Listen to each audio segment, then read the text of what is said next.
ఎండాకాలంలో మిట్ట మధ్యాహ్నం బయటకు వెళ్ళవలసి వస్తే ఎంత వానైనా తట్టుకోలేం, కానీ ఈ ఎండని తట్టుకోలేమంటాం.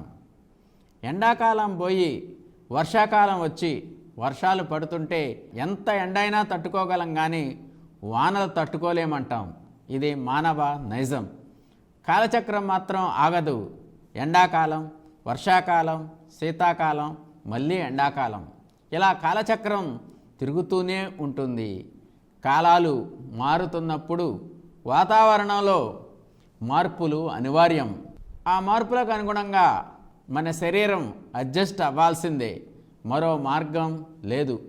ప్రతి ఒక్కరూ ఎప్పుడూ ఆరోగ్యంగా ఉండాలని కోరుకుంటారు. మన ఆరోగ్యం చాలా వరకు మన చేతుల్లో చేతల్లోనే ఉంటుంది. ముఖ్యంగా ఎండాకాలం పోయి వర్షాకాలం వచ్చిన సమయాలలో ఆరోగ్యంపై ప్రత్యేక శ్రద్ధ అవసరమవుతుంది. అజాగ్రత్తగా ఉంటే ఆసుపత్రి పాలు కావాల్సి వస్తుంది.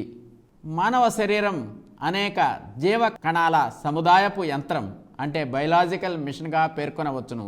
ఇది వాతావరణ మార్పులకు అనుగుణంగా అడ్జస్ట్ అవుతూ ఉంటుంది.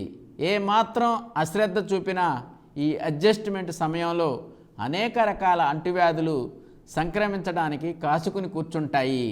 ఈ వ్యాధులలో వైరల్, బ్యాక్టీరియల్, పారాసైటిక్, ఫంగస్ వ్యాధులు ముఖ్యంగా పేర్కొనతగినవి. ఈ వ్యాధులన్నీ ఒకరి నుండి మరొకరికి వ్యాప్తి చెందుతుంటాయి. అందువల్ల వీటిని కమ్యూనికబుల్ డిసీజెస్ లేదా ఇన్ఫెక్షియస్ డిసీజెస్ అని కూడా అంటుంటారు. ముఖ్యంగా ఈ సీజన్లోనే అంటువ్యాధులకు ఎందుకు విజృంభిస్తున్నాయి ఇప్పుడు తెలుసుకుందాం. వేసవి కాలంలో వాతావరణం చాలా పొడిగా ఉంటుంది. ఈ పొడి వాతావరణంలో సూక్ష్మజీవులు వృద్ధి చెందలేవు. తొలుత వర్షం పడినప్పుడు ఆ వాతావరణంలో తేమ శాతం పెరుగుతుంది. ఎండ వేడి తగ్గి చల్లని వాతావరణం ఏర్పడుతుంది. ఈ వాతావరణం సూక్ష్మజీవులకు ప్రకృతి సిద్ధ వర్ధన యానకం, అంటే కల్చర్ మీడియాగా ఉపయోగపడుతుంది. ఫలితంగా వ్యాధికారక సూక్ష్మజీవులు కోట్లాది సంఖ్యలో త్వరితగతిన వృద్ధి చెందుతాయి. బాగా వర్షం పడినప్పుడు ఆ ప్రాంతం నుండి ప్రవహించే నీటిలో లెక్కించడానికి వీలు లేనంతగా మిలియన్లు, బిలియన్లు, ట్రిలియన్ల సంఖ్యలో వివిధ రకాల సూక్ష్మజీవులు మట్టి రేణువులతో కలిసి ఉంటాయి. అందువలనే తొలుత ప్రవహించే వర్షపు నీరు అధిక సాంద్రత కలిగి బురదగా ఉంటుంది. ఆ మంచి నీటి బావులలోకి, కాలువలలోకి ప్రవేశించి ఆ నీటిని కలుషితం చేస్తుంది. ఈ నీటిని శుభ్రపరచకుండా మనం తాగడం వల్ల వర్షాకాలంలో వ్యాధులు ఎక్కువగా వ్యాప్తి చెందుతున్నాయి. మన దేశంలో పెద్ద పెద్ద పట్టణాలు, నగరాలలో కూడా సురక్షిత మంచినీటి సదుపాయాలు లేవని ప్రత్యేకించి చెప్పనక్కరలేదు. ఇక చిన్న చిన్న పట్టణాలు, పల్లెల పరిస్థితులు ప్రస్తావించకుండా ఉండడమే మంచిది. ఈ మంచినీటి ద్వారా వ్యాప్తి చెందుతున్న వ్యాధులలో కలరా, టైఫాయిడ్, అతిసార వ్యాధి, రక్త విరేచనాలు లేదా డీసెంట్రీ, పచ్చకామెర్లు పేర్కొనదగినవి. నీరు నిల్వ ఉన్న చోట దోమలు వృద్ధి చెందుతాయి. పరిసరాలు అపరిశుభ్రంగా ఉంటే ఈగలు వృద్ధి చెందుతాయి. మనుషుల, జంతువుల మల పదార్థాలు నీటిని కలుషితం చేస్తుంటాయి. ఫలితంగా అనేక రకాల అంటువ్యాధులు ఒక్కసారిగా కొన్ని ప్రాంతాలలో విజృంభించటం జరుగుతోంది. వాతావరణం వైరస్లు, బ్యాక్టీరియాలకు కల్చర్ మీడియాగా మారినందువల్ల జలుబు, దగ్గు, ఒళ్ళు నొప్పులు, ఫ్లూ, మీజిల్స్, మెదడు వ్యాపు, చికెన్ గున్యా, డెంగ్యూ వంటి వ్యాధులు విజృంభిస్తున్నాయి. ముఖ్యంగా ఫ్లూ వైరస్ వ్యక్తులు తుమ్మడం, దగ్గడం ద్వారా ఒకరి నుండి మరొకరికి వ్యాప్తి చెందుతుంది. ముఖ్యంగా వైరస్లు తరచూ ఉత్పరివర్తనకు, అంటే మ్యుటేషన్కు గురవుతుంటాయి. ఫలితంగా వాటి జన్యు పదార్థంలో మార్పులు చేసుకుంటుంటాయి. అవి మానవులకు ప్రమాదకర మార్పులు కావచ్చును. సృష్టిలో ఇప్పటికీ అనేక రకాల వైరస్లు తరచూ ఉత్పరివర్తనలకు గురవుతుంటాయి. ఫలితంగా వాటి జన్యు పదార్థంలో మార్పులు చోటు చేసుకుంటాయి. ఈ మార్పులు మానవులకు ప్రమాదకరం కానివి కావచ్చును. సృష్టిలో ఇప్పటి వరకు అనేక వందల రకాలైన వైరస్లను గుర్తించారు. వాటిలో కొన్ని ఎప్పుడూ మానవులకు ప్రాణాంతక వ్యాధుల్ని కలుగజేస్తూనే ఉంటాయి. వాటిలోనే మళ్ళీ మ్యుటేషన్స్ రావచ్చును. గతంలో ప్రమాదకరం కాదనుకున్న వైరస్ మ్యుటేషన్ల కారణంగా ప్రమాదకరంగా మారవచ్చును. ఈ మ్యుటేషన్లను ముందుగానే ఊహించటం కష్టం. అలానే మ్యుటేషన్ చెంది ప్రజల ప్రాణాలు బలి తీసుకుంటున్న వెంటనే వాటిని గుర్తించడం అంత తేలిక కాదు. ఎందువల్లంటే వైరస్ల నిర్మాణం, యాంటీజెనిక్ స్వభావం తెలిసిన తర్వాతే వాటిని నిర్ధారించే పరీక్షలు రూపొందించడం సాధ్యమవుతుంది. దేశంలో వ్యాధి నిర్ధారణ పరిశోధనా సంస్థలన్నీ ఎల్లప్పుడూ ఈ వైరస్ల ఉనికిని, ఉత్పరివర్తనలను గుర్తించే పనిలోనే ఉంటాయి. అంటువ్యాధులు వర్షాకాలంలో ఏమాత్రం ఏమరపాటుగా వ్యవహరించినా వ్యాధుల కాలంగా మారి అటు ప్రభుత్వంలోనూ ఇటు ప్రజల్లోనూ కలకలం సృష్టించగలవు. తీవ్ర ఆర్థిక, ఆరోగ్య నష్టాలకు దారితీయగలవు. అంటువ్యాధుల సూక్ష్మజీవులను 4 రకాలుగా విభజించవచ్చును. అవి బ్యాక్టీరియా, పరాన్నజీవులు అంటే పారాసైట్స్, వైరస్లు, శిలీంధ్రాలు అంటే ఫంగస్లు. ఇప్పుడు వర్షాకాలంలో వ్యాప్తి చెందే బ్యాక్టీరియా వ్యాధుల గురించి తెలుసుకుందాం. వర్షాకాలంలో కనబడే బ్యాక్టీరియల్ వ్యాధులలో టైఫాయిడ్ ఒకటి.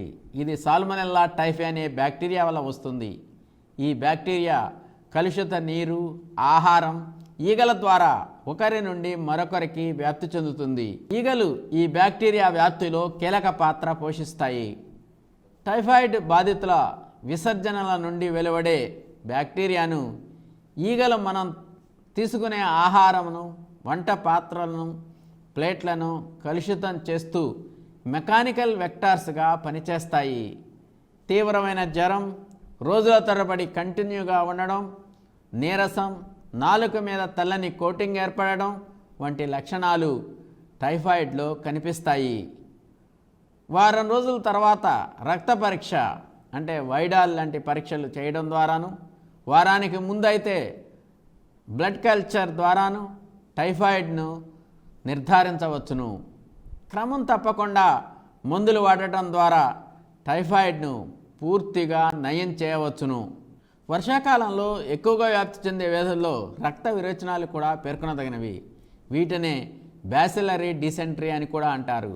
షిగెల్లా అనే బ్యాక్టీరియా ఇందుకు కారణమవుతుంది. ఇది కూడా టైఫాయిడ్ బ్యాక్టీరియాలనే వ్యాప్తి చెందుతుంది. జీర్ణ వ్యవస్థలో రక్తస్రావంకు కారణమవుతుంది. రక్త విరోచనాలను నిర్లక్ష్యం చేయకూడదు. వెంటనే క్వాలిఫైడ్ వైద్యుని సంప్రదించి చికిత్స పొందాలి, లేకపోతే ప్రాణాంతకమవుతుంది. వర్షాకాలంలో వ్యాప్తి చెందే మరో వ్యాధి కలరా. ఇది ముఖ్యంగా కలుషిత నీటి ద్వారా వ్యాప్తి చెందుతుంది. విబ్రియో కలరా అనే బ్యాక్టీరియా దీనికి కారణమవుతుంది. త్రాగునీరు కలరా బాధితుల మలంతో కలుషితం అవడం వల్ల ఒకేసారి ఎక్కువ మందికి వ్యాప్తి చెందుతుంది. కలరా బాధితులలో రైస్ వాటర్ స్టూల్స్ ఉంటాయి. అంటే మలం నీళ్ళలా మారి బియ్యం కడిగిన నీళ్ళలా ఉంటుంది. ఎడతెరిపి లేకుండా నీళ్ల విరోచనాలు అవుతుంటాయి. శరీరంలో నీరు కోల్పోవడం వల్ల బాధితులు అనేక ఆరోగ్య సమస్యలకు లోనవుతారు. నిర్లక్ష్యం చేస్తే ప్రాణాంతకం అవుతుంది. వర్షాకాలంలో ప్రతి ఏటా కలరా కొంతమందిని నేటికి బలి తీసుకుంటూనే ఉంది. నీళ్ల విరోచనాలను అశ్రద్ధగా చేయక వెంటనే వైద్యుని సంప్రదించాలి. వర్షాకాలంలో వ్యాప్తి చెందే మరొక వ్యాధి గ్యాస్ట్రోఎంట్రైటిస్. దీనిని అతిసార వ్యాధిగా కూడా పేర్కొంటుంటారు. డయేరియా అని కూడా పిలుస్తారు. అనేక రకాల బ్యాక్టీరియాలు, వైరస్లు కారణమవుతాయి. వీటిలో ఈకోలై బ్యాక్టీరియా ముఖ్యంగా పేర్కొనదగినది. ఈ బ్యాక్టీరియా కూడా కలుషిత నీరు, ఆహారముల ద్వారా వ్యాప్తి చెందుతుంది. వీరిలో వాంతులు అవుతుంటాయి, విరోచనాలు కూడా ఉంటాయి. నిర్లక్ష్యం చేస్తే ప్రాణాపాయ స్థితికి చేరుకుంటారు. వర్షాకాలంలో వ్యాప్తి చెందే మరో వ్యాధి లెప్టోస్పైరోసిస్. ఇది బ్యాక్టీరియాలో ఒక రకమైన స్పైరోకిట్స్ వల్ల వ్యాప్తి చెందుతుంది. ఈ వ్యాధికి లెప్టోస్పైరా అనే సూక్ష్మజీవి కారణమవుతుంది. ఈ సూక్ష్మజీవి ఎలుకల మూత్రంతో కలుషితమైన నీటి ద్వారా వ్యాప్తి చెందుతుంది. వర్షాకాలంలో ఎలుకలు కలుగులలోనికి నీరు చేరుతుంది. ఆ నీటిలోనే ఎలుకలు మూత్ర విసర్జన చేస్తుంటాయి. ముఖ్యంగా వరదలు గ్రామాలు, పట్టణాలు, నగరాలలో వచ్చినప్పుడు ఈ లెప్టోస్పైరోసిస్ వ్యాధి వ్యాప్తి అధికంగా ఉంటుంది. కామెర్లు, జ్వరం, కంటిలో రక్తస్రావం, మూత్రపిండాలు పనిచేయకపోవటం వంటి లక్షణాలు ఈ లెప్టోస్పైరోసిస్ వ్యాధిలో కనిపిస్తాయి. దీన్నే వీల్స్ డిసీజ్ అని కూడా అంటారు. ఈ వ్యాధికి పూర్తి చికిత్స ఉంది. ఇప్పుడు పరాన్నజీవుల వ్యాధుల గురించి తెలుసుకుందాం. పరాన్నజీవుల వ్యాధులుగా తొలుత పేర్కొనవలసింది మలేరియా. ఇది ఒక పారాసైట్ వ్యాధి అనే విషయం మనందరికీ తెలిసిందే. ఈ వ్యాధి ప్రజారోగ్యంపై ఎంతగా ప్రభావం చూపుతుందో మనందరికీ తెలుసు. అయినా ఈ పరాన్నజీవిని నియంత్రించడంలో మనం విఫలమవుతున్నామని చెప్పక తప్పదు. ఈ పరాన్నజీవి దోమల ద్వారా ఒకరి నుంచి ఒకరికి వ్యాప్తి చెందుతుంది. అందున ఎనాఫలిస్ ఆడదోమల ద్వారా మలేరియా సూక్ష్మజీవి అయిన ప్లాస్మోడియం వ్యాప్తి చెందుతోంది. మలేరియా జ్వర లక్షణాలు ప్రత్యేకంగా ప్రస్తావించనక్కరలేదు. వ్యాధికి పూర్తి చికిత్స ఉంది. దోమల వ్యాప్తిని నిరోధించడం, దోమకాటు నుండి రక్షించుకోవడం ద్వారా మలేరియా బారిన పడకుండా ప్రాణాలను కాపాడుకోవచ్చును. మలేరియాలో మెదడుకు సోకే సెరెబ్రల్ మలేరియా అత్యంత ప్రమాదకరమైనది. అందువల్ల మలేరియా పట్ల ప్రజలు అప్రమత్తంగా ఉండాలి. పరాన్నజీవ వ్యాధుల్లో మరోటి ఫైలేరియా. దీన్నే బోధకాలని, ఎలిఫెంటియాసిస్ అని కూడా పిలుస్తుంటారు. ఇది ఒకరోరియా బ్రాంకాఫ్టి అనే పరాన్నజీవి వల్ల వస్తుంది. ఈ జీవిని మనుషుల్లోకి చేరవేయడంలో క్యూలెక్స్ జాతి ఆడదోమలు కీలక పాత్ర పోషిస్తాయి. జ్వరం, ఒక కాలు వాపు, నొప్పి వంటివి ఈ వ్యాధి ప్రాథమిక లక్షణాలు. తొలి దశలో గుర్తించితే ఈ వ్యాధికి పూర్తి చికిత్స ఉంది. పారాసైటిక్ వ్యాధులు పేర్కొన్నది అమీబియాసిస్. ఇది కూడా అత్యంత ప్రమాదకరం కాకపోయినా బాధితుల్లో రోజువారీ విధులకు ఎంతో అవరోధం కలిగిస్తుంది. ఎంటామీబా హిస్టలైటికా అనే పరాన్నజీవి వల్ల ఇది వస్తుంది. ఇది కలుషిత ఆహారం, నీరు ద్వారా వ్యాప్తి చెందుతుంది. బంక విరేచనాలు, కడుపులో నొప్పి, ఆహారం తీసుకున్న వెంటనే మల విసర్జనకు వెళ్ళాలనిపించడం స్థూలంగా అమీబియాసిస్ లక్షణాలు. ముఖ్యంగా హోటళ్లలో, మెస్లలో భోజనం చేసే వారిలో ఈ అమీబియాసిస్ సమస్య ఎక్కువగా కనిపిస్తుంది. ఇది చాలా చిన్న సమస్య, పూర్తి చికిత్స ఉంది. ఇక హెల్మెంతిక్ వ్యాధుల విషయానికి వస్తే ఇవి కూడా పిల్లలలో ఎక్కువగా కనిపిస్తాయి. అపరిశుభ్ర పరిసరాలలో ఆడుకోవడం వల్ల, చేతులు శుభ్రం చేసుకోకుండా ఆహారం తీసుకోవడం వల్ల, గోళ్ళు పెరిగి ఉండటం వంటివి ఈ వ్యాధుల వ్యాప్తికి కారణమవుతున్నాయి. ఈ హెల్మెంతిక్ వ్యాధులలో ఆస్కారిస్ అంటే దీన్నే తెలుగులో నులి పురుగులు అంటారు, అలాగే బద్దె పురుగులు కూడా పేర్కొనదగినవి. ఈ వ్యాధులకు పూర్తి చికిత్స ఉంది. వ్యక్తిగత పరిశుభ్రత, పరిసర పరిశుభ్రతను పాటించడం ద్వారా ఈ వ్యాధులను పూర్తిగా అదుపు చేయవచ్చును. వైరస్ ద్వారా వ్యాప్తి చెందే వ్యాధుల గురించి ఇప్పుడు తెలుసుకుందాం. వైరల్ వ్యాధులు గాలి ద్వారా, లాలాజల తుంపర్ల ద్వారా, నీటి ద్వారా, దోమల ద్వారా ఒకరి నుండి మరొకరికి వ్యాప్తి చెందుతున్నాయి. పిల్లలలో డయేరియాకు అనేక రకాల వైరస్లు కారణమవుతున్నాయి. ఈ వైరస్లు కలుషిత ఆహారం, నీటి ద్వారా వ్యాప్తి చెందుతాయి. పిల్లల్లో డయేరియా లేదా విరోచనాలను గుర్తించిన వెంటనే వైద్యుని సంప్రదించడం మంచిది. నిజానికి ఈ వ్యాధి ప్రాణాంతకమైనది కాదు, కానీ నిర్లక్ష్యం చేస్తే ప్రాణాంతకం అవుతుంది. హెపటైటిస్ వైరస్లు, వీటిలో అనేక రకాలు ఉన్నా ఏ మరియు ఈ వైరస్లు మాత్రమే కలుషిత ఆహారం, నీటి ద్వారా వ్యాప్తి చెందుతాయి. ఈ వైరస్ల వల్ల కాలేయం వ్యాధిగ్రస్తం అవుతుంది. ముఖ్యంగా వైరస్ సోకిన వారిలో పచ్చకామెర్లు అంటే జాండిస్ వస్తుంది. వీటినే మనం పసికర్లు అని కూడా పిలుస్తుంటాం. ఈ వైరస్ కలుషిత ఆహారం, నీటి ద్వారా వ్యాప్తి చెందుతుంది. ఏ వయసు వారికైనానూ సోకవచ్చును. అయితే 5 నుంచి 15 సంవత్సరముల వయసు గల పిల్లలలో ఎక్కువగా కనిపిస్తుంది. ముఖ్యంగా వ్యాధిగ్రస్తుల మలం, మూత్రంతో కలుషితమైన నీటిని సేవించిన వారికి, ఆహారం భుజించిన వారికి ఈ వ్యాధి సోకుతుంది. రక్తంలో బిలిరుబిన్ శాతం పెరిగిపోవటం, కళ్ళు, నాలుక పచ్చబడిపోవటం, ఆకలి లేకపోవటం, విరోచనాలు తెల్లగా అవటం, మూత్రం పసుపుపచ్చుగా రావటం, నీరసం, నిస్సత్తువ, జ్వరం వంటివి ఈ వైరల్ హెపటైటిస్ లక్షణాలు. దీనికి ప్రత్యేకమైన చికిత్స అంటూ ఏమీ లేదు. ఇది ఒక సెల్ఫ్ లిమిటింగ్ వ్యాధి. వారం 10 రోజులలో పూర్తిగా తగ్గిపోతుంది. ఈ కామెర్ల విషయంలో నేటికి అనేక నాటు-మోటు వైద్యాలను అనుసరించడం జరుగుతుంది. అవేవి వ్యాధిని తగ్గించలేవు. మణికట్టు దగ్గర కాల్చడానికి జాండీస్కు ఎటువంటి సంబంధం లేదు. పూర్తి విశ్రాంతి, ఉపశమనం, మందులు, ఆహార జాగ్రత్తల ద్వారా పూర్తిగా నయం చేయవచ్చును. వైద్యుని పర్యవేక్షణలో ఉండడం మంచిది. వర్షాకాలంలో దోమల ద్వారా వ్యాప్తి చెందే వైరల్ వ్యాధులలో మెదడు వాపు వ్యాధి, డెంగ్యూ, చికెన్ గున్యా పేర్కొనదగినవి. ఈ వ్యాధులను కలుగజేసే క్రిములను దోమలు ఒకరి నుంచి మరొకరికి వ్యాప్తి చేస్తుంటాయి. దోమల నిరోధం ద్వారా ఈ వ్యాధుల్ని నియంత్రించగలం.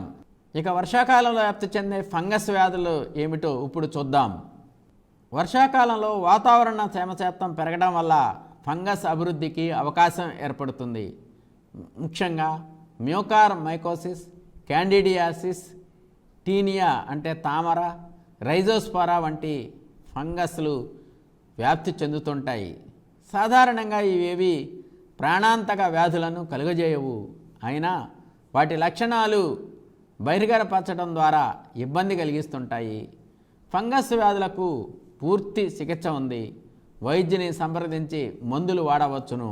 అసలు ఈ వర్షాకాల వ్యాధులను ఎలా నిరోధించాలి, వీటి బారిన పడకుండా ఎలాంటి జాగ్రత్తలు తీసుకోవాలో ఇప్పుడు తెలుసుకుందాం.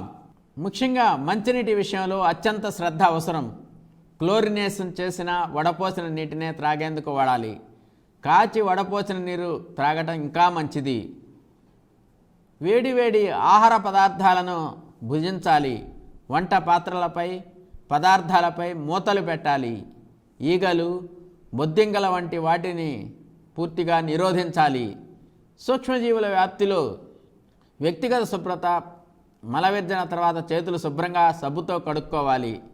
పిల్లల గోళ్లు పెరగకుండా జాగ్రత్త వహించాలి. ఇంటి పరిసరాలను పరిశుభ్రంగా ఉంచుకోవాలి. నివాస పరిసరాలలో నీరు నిలవకుండా చూసుకోవాలి. నీరు నిలవ ఉంటే దోమలు వృద్ధి చెందుతాయి. నివాస ప్రాంతాలలో పందుల సంచారాన్ని నిరోధించాలి. అంటువ్యాధులు సోకినట్లు గుర్తించితే వెంటనే ఆ విషయం స్థానిక వైద్యాధికారులకు తప్పనిసరిగా తెలియజేయాలి. తొలి దశలోనే వైద్యుని సంప్రదించి చికిత్స పొందాలి. ఇలాంటి చిన్న జాగ్రత్తలే అంటువ్యాధులను పూర్తిగా నిరోధించగలవు. ప్రజలు చైతన్యవంతులై శాస్త్రీయ అవగాహనతో మెలగాల్సిన అవసరం ఉంది. లేకపోతే వర్షాకాలం వ్యాధుల కాలంగా మారుతుంది. తస్మాత్ జాగ్రత్త.